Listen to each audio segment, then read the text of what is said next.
जय माता दी दोस्तों, कैसे हैं आप सब। कमेंट बॉक्स में हर हर महादेव लिखना ना भूलिएगा। मंगला गौरी व्रत सुहागन महिलाएं पति की लंबी उम्र के लिए रखती है और कुंवारी कन्या मनचाहा वर प्राप्ति के लिए। श्रावण महीना भोलेनाथ को अत्यंत ही प्रिय है और इसी प्रिय श्रावण मास में हर मंगलवार को पड़ता है मंगला गौरी का व्रत, जिसमें माता पार्वती की गौरी स्वरूप की विधि विधान से पूजा किया जाता है। व्रत कथा पढ़ी या सुनी जाती है और साथ ही आरती कर अपने किए गए अपराधों के लिए क्षमा मांगी जाती है। 2026 श्रावण मास मंगला गौरी व्रत पहला 4 अगस्त के दिन, दूसरा 11 अगस्त के दिन, तीसरा 18 अगस्त के दिन और चौथा मंगला गौरी का व्रत 25 अगस्त के दिन रखा जाएगा। मंगला गौरी पूजा सामग्री इस प्रकार है। माँ गौरी और भगवान शिव की प्रतिमा, लाल कपड़ा, गंगा जल, पंचामृत, कुमकुम, अक्षत, फूल, फल, मिठाई, माला, धूप, दीप, नैवेद्य, 16 श्रृंगार, आटे का दीपक, खीर, कपूर, कलावा, जनेऊ, चंदन, मूंग, दक्षिणा। साथ ही अगर आप हवन करना चाहते हैं तो हवन की सामग्री। मंगला गौरी व्रत में ओम मंगलाय नमः मंत्र का जाप करना चाहिए और जिस कन्या का विवाह नहीं हो पा रहा है तो वह मंगलवार के दिन पीपल के वृक्ष में जल देवे और संध्या के समय दीपक जलावे। आपको एक बात का ध्यान अवश्य रखना है कि आपको वापस पीछे मुड़कर नहीं देखना है, इससे आपकी कुंडली में जल्द से जल्द शादी का योग बनेगा। तो चलिए प्रेम सहित सुनते हैं मंगला गौरी व्रत कथा।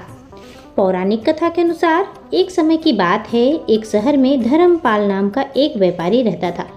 उसकी पत्नी काफ़ी खूबसूरत थी और उसके पास काफ़ी धन संपत्ति थी, लेकिन उनको कोई संतान ना होने के कारण वो बेहद ही दुखी रहा करते थे।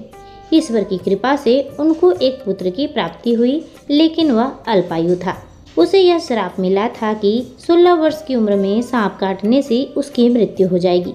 संयोग से उसकी शादी 16 वर्ष से पहले ही एक युवती से हुई, जिसकी माता मंगला गौरी का व्रत किया करती थी। परिणाम स्वरूप उसने अपनी पुत्री के लिए एक ऐसे सुखी जीवन का आशीर्वाद प्राप्त किया था, जिसके कारण वह कभी भी विधवा नहीं हो सकती थी। अंततः अपनी माता के इसी व्रत के प्रताप से धर्मपाल की बहू को अखंड सौभाग्य की प्राप्ति हुई। इस वजह से धर्मपाल के पुत्र ने 100 साल की लंबी आयु प्राप्त की। तभी से ही मंगला गौरी व्रत की शुरुआत मानी गई है। इस कारण से सभी नवविवाहित महिलाएं इस पूजा को करती हैं तथा गौरी व्रत का पालन करती हैं और अपने लिए एक लंबी, सुखी तथा स्थायी वैवाहिक जीवन की कामना करती है। जो महिला उपवास का पालन नहीं कर सकती वे कम से कम पूजा तो करती ही है। इस कथा को सुनने के बाद विवाहित महिला अपनी सास तथा ननद को 16 लड्डू देती है। इसके बाद यही प्रसाद ब्राह्मण को भी देती है। इस विधि को पूरा करने के बाद व्रती 16 बाती वाले दिए से देवी की आरती करती है। व्रत के दूसरे दिन बुधवार को देवी मंगला गौरी की प्रतिमा को नदी या पोखर में विसर्जित कर देती है। अंत में माँ गौरी के सामने हाथ जोड़कर अपने समस्त अपराधों एवं पूजा में हुई भूल चूक के लिए क्षमा मांगती है। इस व्रत और पूजा को परिवार की खुशी के लिए लगातार 5 वर्षों तक किया जाता है। अंततः शास्त्रों के अनुसार यह मंगला गौरी व्रत नियमों के अनुसार करने से प्रत्येक मनुष्य के वैवाहिक जीवन में बढ़ोतरी होती है। पुत्र पौत्र आदि भी अपना जीवन में सुखपूर्वक गुजारते हैं। ऐसी इस व्रत की महिमा है। तो चलिए जानते हैं इसकी पूजा विधि। सावन मास के मंगलवार के दिन ब्रह्म मुहूर्त में जल्दी उठें, नित्य कर्मों से निर्वृत्त होकर साफ सुथरे धुले अथवा नए वस्त्र धारण करें।